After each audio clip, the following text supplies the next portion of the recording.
Look at causes of migration. So immigration is moving into a country, and pull factors pull you into a country. That's what promotes immigration, is you're drawn into a country. You're lured in, oftentimes, most of the time, due to economic reasons like jobs.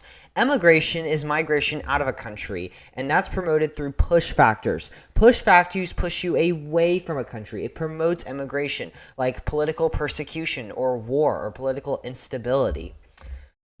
Intervening obstacles. These are barriers or hurdles. They're obstacles that migrants encounter during their journey from the origin to the destination. Stuff like legal barriers, like immigration policies and acquiring a visa. The process may be very long or complicated. There can be physical barriers, like natural geographical features, like oceans or valleys or desert. There can be economic barriers, like the cost of immigration, and social barriers, like discrimination or cultural differences. These are factors that attract migrants to either settle somewhere different, they're intervening and moving them, or they're going to just stay put. So what happens is someone's planning to move somewhere, like I'm planning to move to New York, and something comes up, an obstacle comes up, like the cost to move, or there's a lot of crime in New York right now. Maybe I don't want to move there because of the crime. I could either move somewhere where there's less crime or a lower migration cost, or I could stay put where I am. Now, if there's something better, that's going to be an intervening opportunity. So it's going to divert you somewhere else because they have better opportunities. It's a better destination. There could be jobs, there could be better living conditions, social networks like family or community ties, favorable government policies like refugee resettlement programs, or cultural attractions. It's a change of plans to more favorable conditions. When discussing cultures, people typically like to live where there are similar cultures. If you're religious, you want to live somewhere where the other people practice your religion, so where maybe you could go to church or mass or the synagogue or wherever you go. Let's look at some push and pull factors. We're going to do ESPN for all of these. So let's start with economic. So push factors, lack of job opportunities, or there's already high employment rates, which could be due to a lot of economic competition.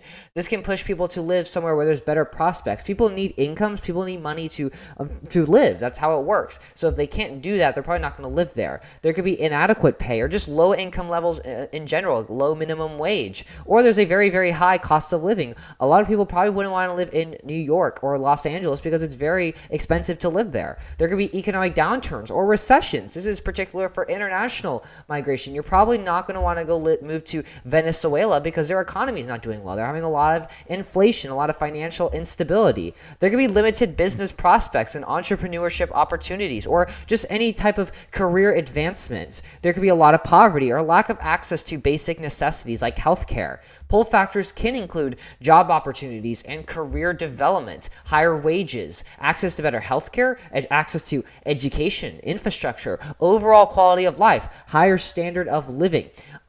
There's a town in Mississippi, Oxford, Mississippi. That's not where Oxford University is. It's where Ole Miss is located, the University of Mississippi. And out of all the towns in Mississippi, that one has a major school. So people are going to be pulled there for educational opportunities. That's just the one that came to my mind for some reason. We could see market opportunities and potential for entrepreneurship. Look at college towns. We could put in a lot of businesses because you're going to have labor and you're going to have a market, as long as the college students can afford it.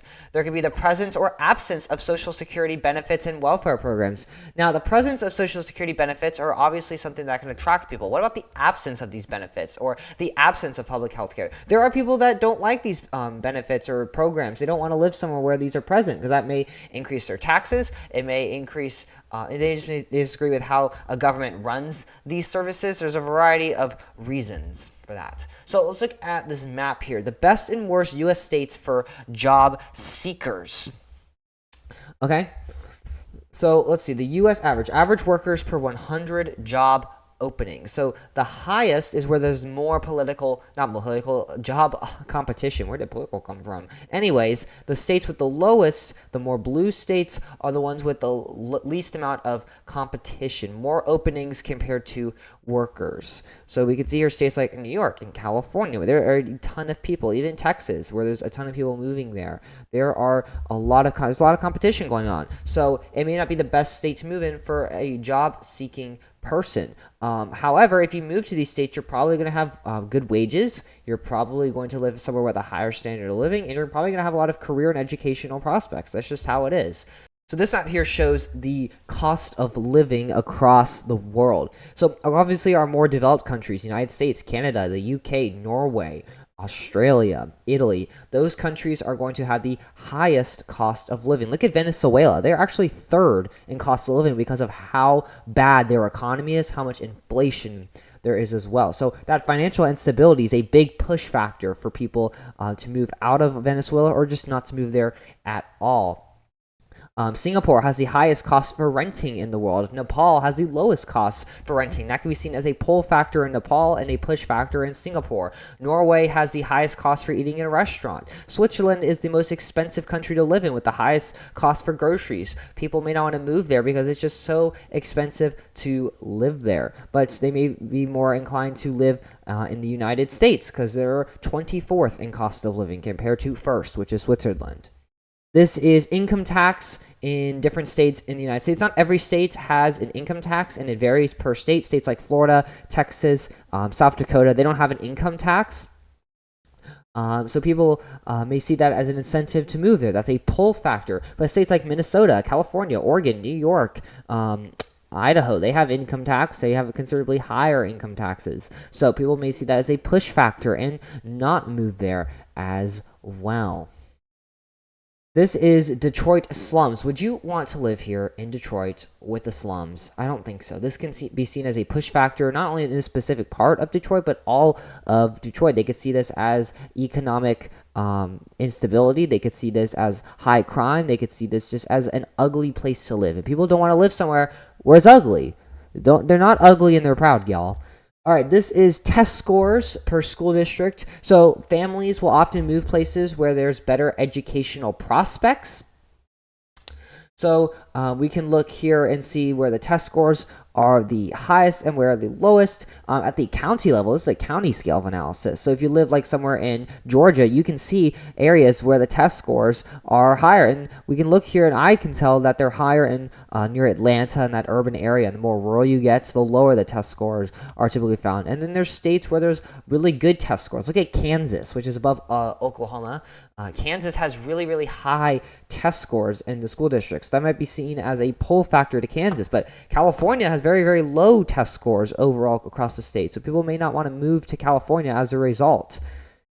So let's look at some social push and pull factors. Push factors include discrimination or just major differences but based on race, ethnicity, religion, gender, or sexual orientation. There can be high crime, high gang violence, civil unrest. They could be escaping restrictive or undesired social norms as well. Pull factors can include, we have more. Social isolation is the other one. So people may want to live where there's a lot of people. They don't want to live somewhere where there's not a lot of people. So that can deter people from living in rural areas. What about pull factors? We have the desire to reunite with family members or friends. That can promote chain migration. Cultural diversity or homogenous cultures, it just depends on the person. Academics, research, and scholarship access, lower crime rates, and supported social norms. So this map here shows the major religions practiced in each country across the world. Christianity, you can just tell, is the dominating religion across the world. It's the most popular in sub-Saharan Africa, Australia, the Americas, Europe, Russia, that sort of thing. We have Hinduism in South Asia. We have Buddhism in Southeast Asia, Islam in Northern Africa, in the Middle East as well. And then there's some countries like China that are non-religious. China's non-religious because the government doesn't like them practicing religion. It's communism for them. And then you see the Koreas and Japan. That Eastern Asian region has a very low religious practice happening there. So yeah, and then you can see in Israel that very little blue highlight where Jewish people are the dominant religious group there. So people may want to live somewhere. Let's say you're Christian. You want to move probably to another Christian-dominated country. If you're Muslim, a lot of times they want to move to a Muslim-dominated country. That sort of thing. This is religious dominations in the UK specifically, and Ireland. This doesn't include atheism or irreligion. Basically, you're not religious. And look here, Protestant throughout the United Kingdom, and then Catholic in Ireland. And that actually led to Ireland separating from the UK. This was a big reason, was because Ireland is majority Catholic. Northern Ireland and the rest of the United Kingdom is majority Protestant. And that led to major differences between the two entities. We see religions in the United States, specifically here. This is very specific, different types of Christianity in the United States, because that's the majority of religion. We see baptism in the South, Catholicism throughout a lot of the parts of the United States. I believe that's the most prominent religious denomination. A lot of Methodist, Orthodox in Alaska. We see Mormonism throughout the West, particularly in Utah. That's just where all the Mormons live, I guess. Anyways, crime index by country. Obviously, you want to live somewhere where it's safe. Well, the green scoring countries are the safest country. They have the lowest crime rates. So countries like the Netherlands and Germany. Apparently, Saudi Arabia doesn't have a lot of crime. China doesn't have a lot of crime. I don't know how accurate this chart really is if they report that Saudi Arabia and China has very low crime rates. China has a 99% conviction rate. Fun fact. So they definitely have crime, and I guess crime that is always caught because of the 99% conviction rate. But this is just reported information. So not every country is probably reported accurately, but we can gander kind of at the crime rates here. Look at this. This is Target in San Francisco. They locked up the toothpaste because of shoplifting. Would you want to live somewhere where if you go to Target, you have to ask an associate to get your toothpaste out, to get your Colgate Optic White out? Probably not. You're probably not going to want to move there. This shows that there's a lot of crime in San Francisco, so you're probably not going to want to live there.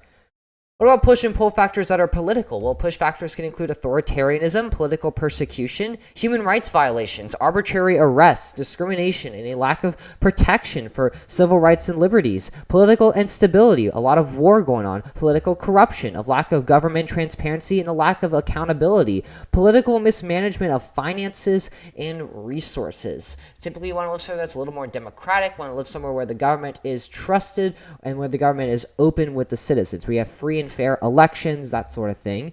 And if you have unfair, uncompetitive, or lack of elections, citizens will probably believe that they have no say in the government. They're probably not going to want to live there. Poll factors include political party and ideology identification. You typically want to live somewhere where there are people that support your beliefs. That's typically what we see.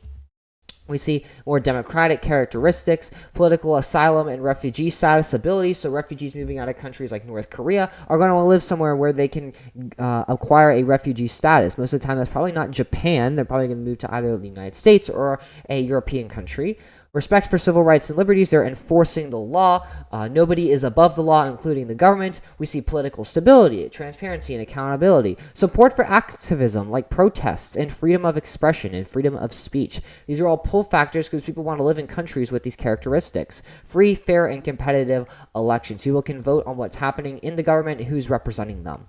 So this is the Corruption Perception Index. The highlighted countries have the most corruption reported. So countries like Russia have a lot of production corruption. Countries like Madagascar, Iran, Yemen, they have good bits of corruption. Venezuela. So you may see that as something that you probably shouldn't live there because it's just so politically corrupt. You don't want to speak out against the government or it'll take off your head. It's magical, the number of journalists that magically die or commit suicide in Russia after they criticize the government. Countries that have very low corruption, Australia, New Zealand, Western European countries, the Nordic region, and the United States and Canada. That may be seen as a pull factor to those countries. This is government transparency as well. Those countries that have high corruption have very low transparency. Countries with high transparency, very low corruption. We can kind of see that correlated here on the map.